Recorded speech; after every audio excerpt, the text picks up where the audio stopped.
Namaskar viewers, hello and welcome to Sansad TV. I am Tina Jha, you're watching Perspective. Every once in a while, a moment comes along in India's journey that rekindles the hopes and aspirations of 1.4 billion people. And this Tuesday, 10th of June, could well be one of them. In a historic leap for India's space exploration program, Group Captain Shubhanshu Shukla is set to become the first Indian to travel to the International Space Station on the 10th of June aboard SpaceX's Falcon 9 rocket as part of the Axiom Mission-4. The launch is scheduled for 5:54 p.m. IST from the Kennedy Space Center in Florida, marking Shukla's maiden journey to space and making him only the second Indian to reach space nearly 4 decades after Wing Commander Rakesh Sharma's iconic flight back in 1984.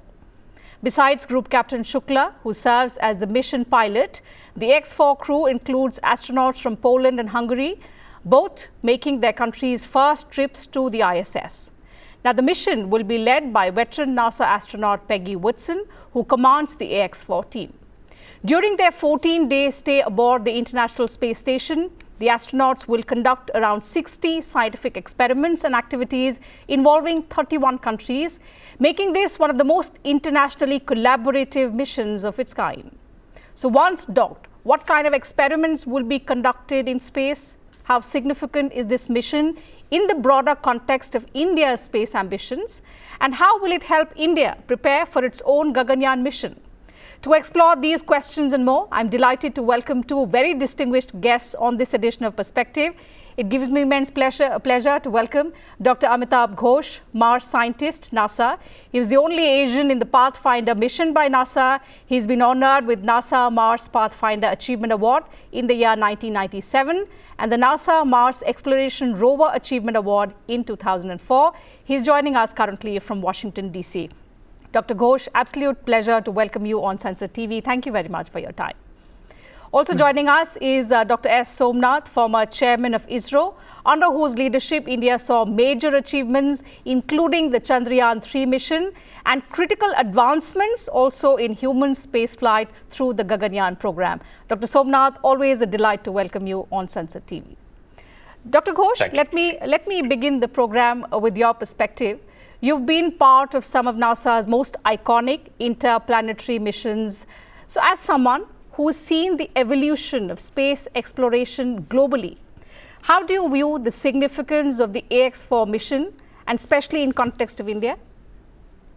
It's very important for India to be in this new human spaceflight club. It's very different from what was in the Apollo days. So the cost of flight has gone down. So because of Falcon 9, the cost has gone down maybe by 95% because they're reusing the vehicles. So there is a bunch of different developments. And right now, for example, the NASA Artemis program, the Chinese program, everybody is thinking of going to space and staying there. For example, even private companies like Jeff Bezos' company is trying to set up a base on the moon. In this context, it's very important that India is also engaged in human spaceflight. And this is where Axiom 4 comes into the picture. It's very important that this experience is being had. Having said that, this is just one part of human spaceflight, which is training and astronaut experience. The other part would be developing the hardware, which building the rocket, building the systems there, building the launch vehicles there, which is where Gaganyaan comes into the picture. Right. So yes, this is the grand first step, and which I think brings India into that international club of human spaceflight countries of the future. Okay, Dr. Somnath, what's interesting and how we look at this historic milestone is 40 years after Wing Commander Rakesh Sharma, India is sending one of its own, Group Captain Shubhanshu Shukla, back to space, but this time in a very different global and technological context. How do you particularly see this moment? See, I see it from a different angle. See, when Rakesh Sharma went to space, there was no Gaganyaan program in India. Beyond Rakesh Sharma, what is a program? There was no definition at that point in time, 41 years back. So it was just an event in the history of the space program. Yes, we had an Indian who went to space using a Russian craft, and he came back. Of course, it is a celebration for all of us for one of an Indian going to space for the first time. But then its outcome of that travel translating into something that is tangible for the country was not very visible at that point in time, because we were still grappling with the issues of developing space program for ourselves. But today, when we send someone up there, it is a different ball game.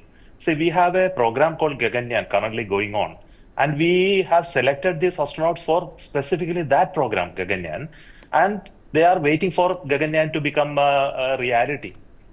So while we send someone during this course of the period, the questions are many, and what the purpose of sending it becomes more relevant. Right. But when you send Rakesh Sharma at that point, the purpose was only for the optics of sending it, for showing that there is, yes, one Indian has gone. But today it is not the purpose.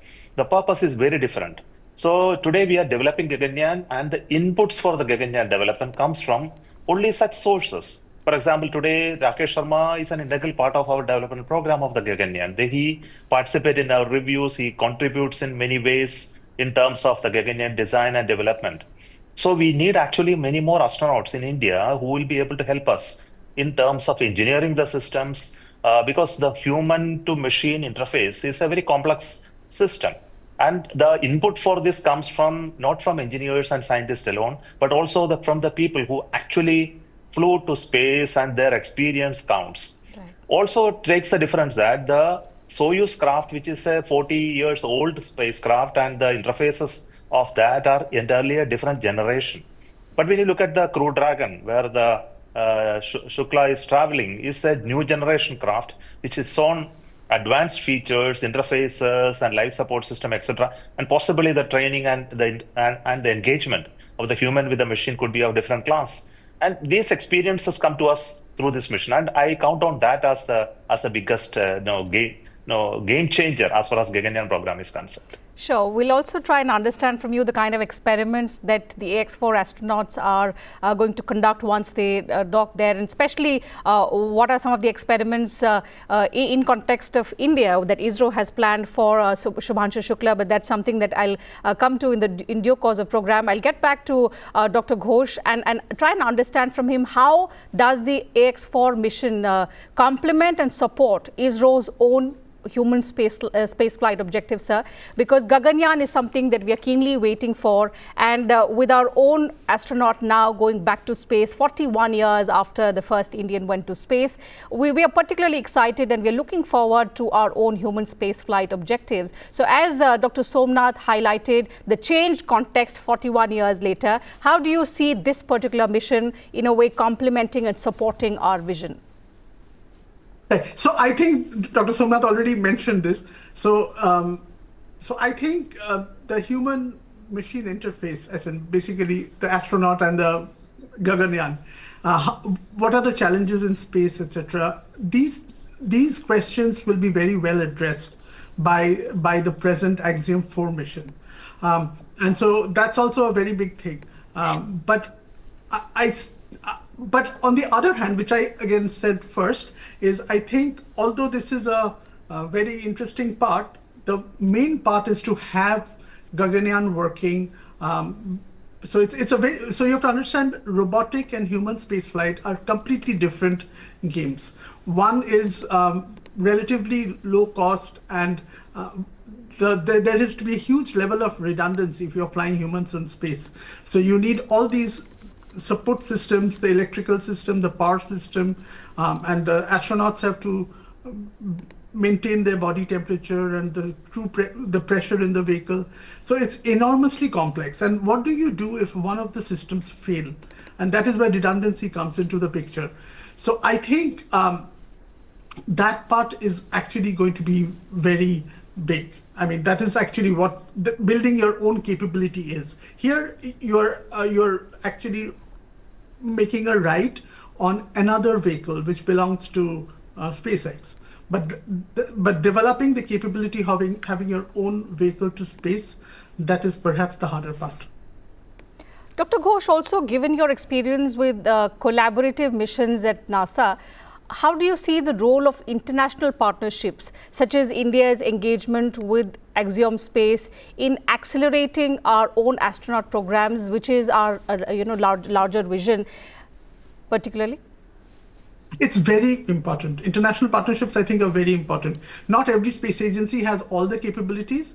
So if you have the right capability from another agency, and of course, it is also cost sharing. So it's very important. So for example, for our Mars rover missions, Perseverance, and then Curiosity rovers. So we always have international partners. Maybe a group in Germany is doing a specific instrument better than the US group. So I think being in the international fora, having international partners is hugely complements and moves ahead your developmental timeline, because you don't have to wait to develop everything on your own. Uh, And of Doc- course, this is important, right? Go ahead. Yes, yes. Okay, Dr. Somnath, so trying to understand how beneficial the AX4 mission is, and particularly because we've already spoken about the historic milestones that it brings for India. But what is the kind of real-time astronaut experience that we're looking at Group Captain Shubhanshu Shukla actually gaining through this mission that he is piloting, in terms of shaping training protocols, in terms of mission readiness for Gaganyaan? See, we have been developing Gaganyaan in the last 5 years or so, in which the rocket development for human flight is one part of the story. So here we have been doing something called human rating of the rocket, which is something done by ISRO themselves based on the understanding that we have for human rating. But the question of designing a craft, the Gaganyaan craft, in which the astronaut has to sit, and he has many other interfaces. For example, he wears a suit. And for the first flight to the Gaganyaan program, we have a suit which is now procured, whereas currently a suit is under development in ISRO. And we are also developing something called environmental control and life support system, which actually Dr. Ghosh mentioned about the body temperature maintenance, the waste fluid handling, oxygen replenishment, and his physiological measurements and things like that, and also having flexibility, visibility, mobility, etc., to do activities within the craft. And now all these aspect becomes very important, and we have also we need to also have knowledge on how to prepare a crew for flight. For example, the medical preparation, his physical and physiological preparation. Yeah. And also, about you would have heard a word called quarantine. Now, how do you do the quarantine? How do you really communicate with him? Because the way of communicating with an astronaut is entirely different than the typical communication that we need to do. And this process has to continue on a 24/7 basis of monitoring him, especially his health. And the whole of the protocol we have worked out within the Gaganyaan program. But this protocol gets refined with the experience. And the experience what we have is that the Shubhanshu Shukla has gone through a training program in the Russian side in the past. He also went through a European side training as part of the Gaganyaan program. But he has never flown himself to space. Right. So the flying to space gives a different edge of experience. And he will also be able to help the designers back at home in India. Possibly the systems will be entirely different, but what we are actually sharing is experience, not design. So the experience matters in the way in which we design. Possibly India will design a better system than in all of this, because we are actually sourcing the knowledge of Shubhanshu. Not only Shubhanshu, the people who get associated with the whole process, including the ground crew, including the people who actually talk to them, interfacing with them. And there are tacit knowledges that we derive out of the whole process, not the engineering knowledge. So, for example, sometimes, talking about a particular process of doing things makes a big difference in terms of ensuring reliability and safety for the crew. I think all of this will actually, in my opinion, will feed into making Gaganyaan a better system. And everybody understand. I think globally, the cooperative way of human spaceflight is something well established, because every nation wants to help each other in terms of human spaceflight. And this area, I think, spacefaring nations are very, very clear. I think they want to help each other to really prepare all nations to finally fly humans to space. In that context, I think Russians have been helping in the past. The US has now come forward to have a collaborative and commercial process of flying Group Captain Shubhanshu Shukla to space. I think all of this will really help us in really preparing future human spaceflight program in a big manner. Certainly, and also in the manner in which the experiments are conducted and what it means for space research. Dr. Ghosh, the AX-4 astronauts are expected to conduct around 60 scientific experiments and activities during their 14-day stay at the International Space Station. For the benefit of our viewers, can you walk us through the kind of research that is typically prioritized in such short duration missions, and what will be the focus of this particular mission? So, yes. So as you mentioned, the short duration mission. Usually a NASA astronaut, you saw Sunita Williams was in space for almost a year, and then usually it is 3 months. So here it's going to be 2 weeks. So you can do not as much, but usually the type of experiments that happen relate to how the human body reacts to space, the muscle loss, the bone loss, then, like tumors, tumors, do they have a greater or lesser rate of growth in space? So there are a lot of biochemistry experiments like that. So yes, so that is one. And I just wanted to mention something related to human spaceflight. Yes, please. Which is, I think, the difference between robotic and human spaceflight is, one is the cost. The cost is a few multiples. So you are looking at, I think, in the $1 billion range per flight or more. And two is the capacity of the launch vehicle. So you need much larger launch vehicles to launch humans into space. So these are the two fronts which perhaps, the cost is, but nobody can say, every space agency, at least NASA, goes through ups and downs, and it's paid by taxpayers, and so it can be different. And then the taxpayer has to be on board, which I think in India they are. But the other thing is, of course, building that capacity launch vehicle. So I think Dr. Somnath will obviously know this much better, but the Falcon 9 capacity is maybe 150,000 kgs or 200,000 kgs to low Earth orbit. So you have to at least get to, I think, 70,000, and Dr. Somnath again will have a better answer, 70,000 kg. So you have to develop that capability for low Earth orbit launch vehicle. So it's a very interesting frontier, and absolutely India needs to be there. But it's a difficult venture also. Okay, so from the point that Dr. Ghosh is making, Dr. Somnath, two points and two parts to that question that I'm going to pose to you. In the wake of complexities that the mission involves, what are the kind of preparations, or what do you think India should anticipate as it shifts from satellite-based leadership to human spaceflight? And since you also mentioned Sunita Williams, I'm going to ask you, how is India also balancing ambition with safety and reliability, given the fact that we've seen how two crew members earlier, which included Sunita Williams, went only for 8 days, but they were stranded for almost a year. So we want to make sure that we are going to balance our ambition also with safety, reliability, and safe return of our astronauts. See, one thing we must realize that the space journeys are always very, very challenging, critical technological feats.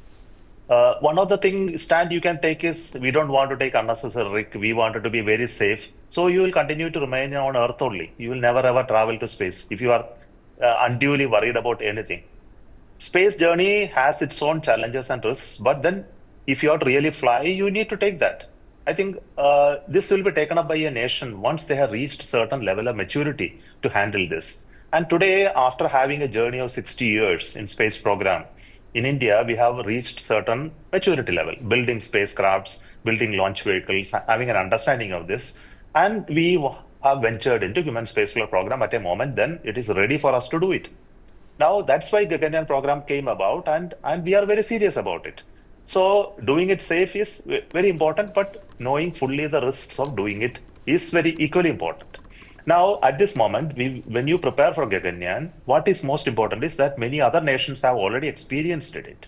And it is to our advantage if you are able to share some knowledge from them and make us stronger. I think it should help us better. I think we understand the complexity, we respect the challenges in front of it, but still we want to do it. I think that's what makes us bold enough to do that. And in this particular mission, Axiom 4 mission, I don't find any great issue of risks because it is a well-proven craft as far as the Crew Dragon is concerned. It is flying in a very safe rocket, the Falcon 9, and we are only looking at the end result of the mission to be very successful. But back home, we are always now looking at how we can make our Gaganyaan safer and reliable. Yes.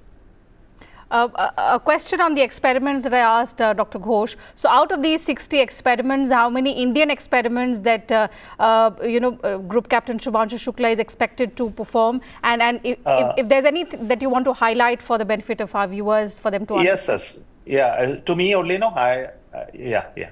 So, and India is planning to do 7 experiments, which are Indian institution developed experiments on board, and they are very, very interesting experiments which have been developed using academic and scientific institutions in India.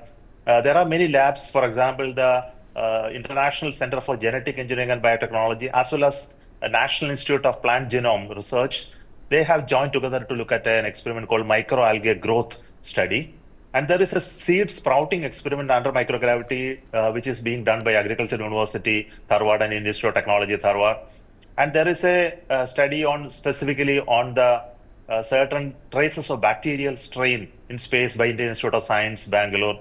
There is a muscle regeneration or degeneration research to look at the and the effect of the metabolic supplements in muscle regeneration under microgravity. Is a study by the Institute of Stem Cell Science under the Department of Biotechnology. There is a study on human interaction with display screens, etc. Again, done by the Institute of Science. There is a study on cyanobacterial nutrient utilization separately by, this is a study again by the Center for Genetic Engineering and Biotechnology under DBT. Similarly, a crop growth experiment in space under the microgravity conditions and the yield parameters in a food crop, especially because this will feed to us in the future. This is done by Indian Institute of Space Science and Technology and College of Agriculture, Kerala University.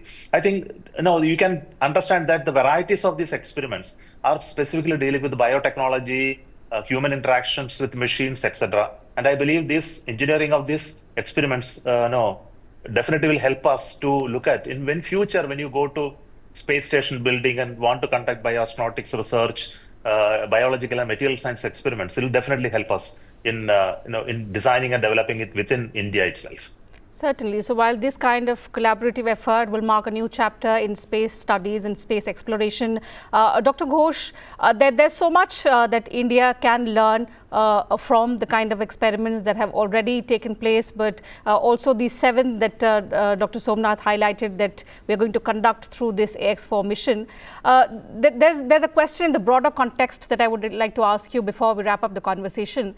How do you see India's place now in the new global space race alongside players like the United States, China, also the private space companies, because we are seeing there are so many of them, and that's perhaps also in a way laying the roadmap for the future of space science. So where do you see India fitting into that picture? It's a complex answer. First question is, what does India want to do? And that is very important, not as much as to who else is doing this. So what are India's priorities? Where does India want to be? So I was in Delhi recently, and there was a question about AI. Does India need to be the leader of AI? For example, there are countries like Germany who are leader in automotives, but not leaders in everything. So here, I think it is very important what India wants to do.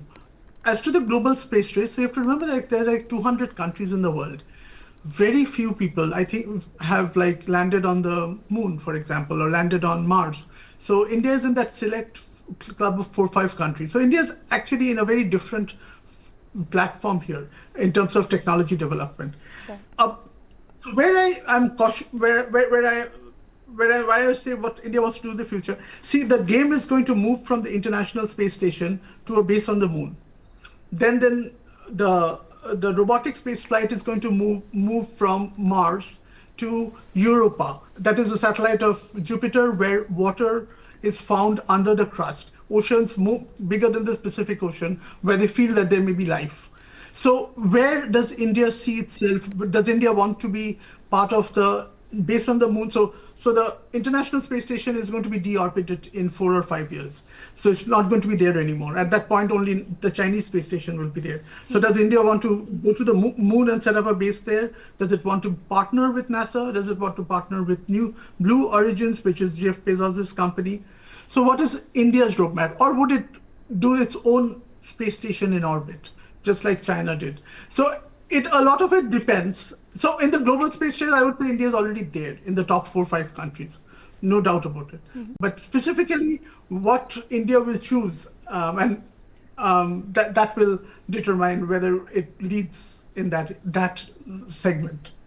I think in that direction, Dr. Somnath, we've already seemed to have done remarkably well with the thrust that we've seen in recent years, and we want to do really well in the next wave of space exploration as well.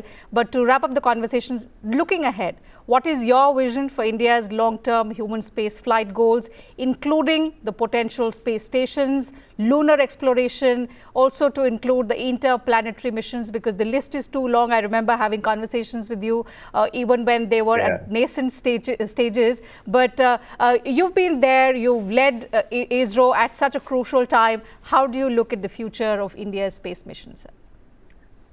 So this long-term map for us, for not only for human spaceflight, but for entire space program has been recently unveiled by Honorable Prime Minister for the next 25 years. I think many of these are already been addressed, as Dr. Ghosh mentioned.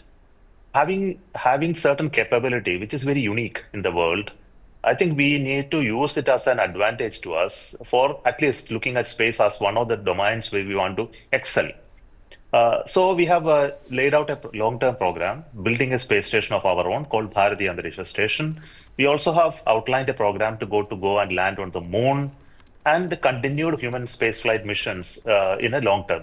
Earlier, there was only just one mission approved, but then recently government approved further missions for us to continue this program, so that there is an effort which will be giving feedback into the system to create actually an ability to go to moon and land an Indian on the moon.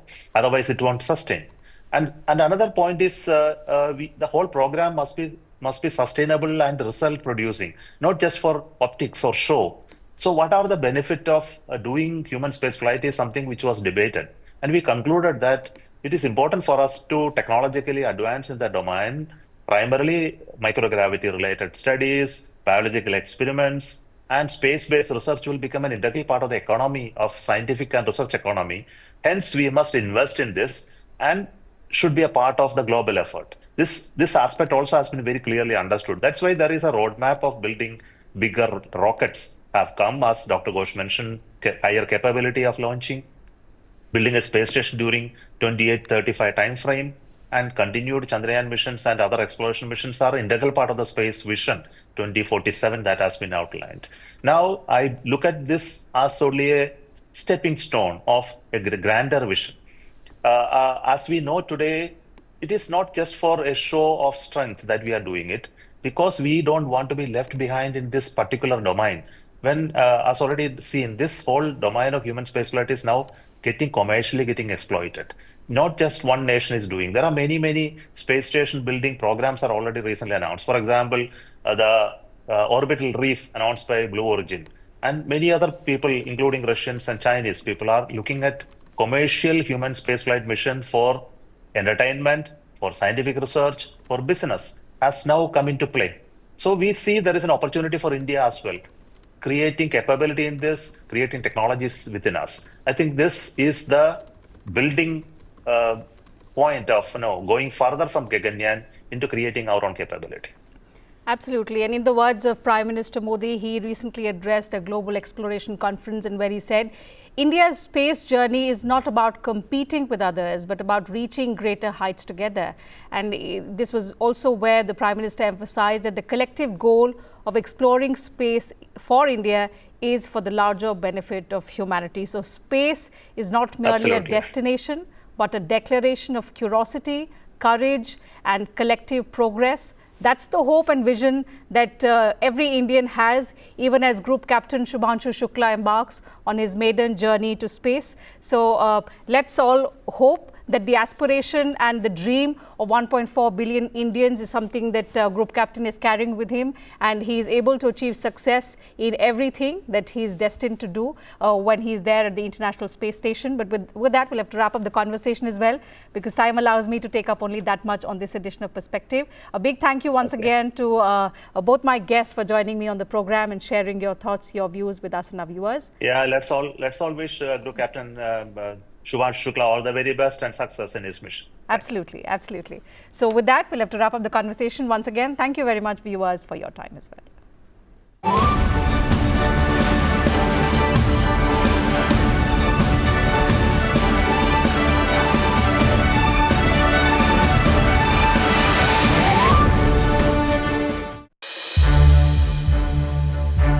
To watch more programs of Sansad TV, subscribe to our YouTube channel and don't forget to like and share them.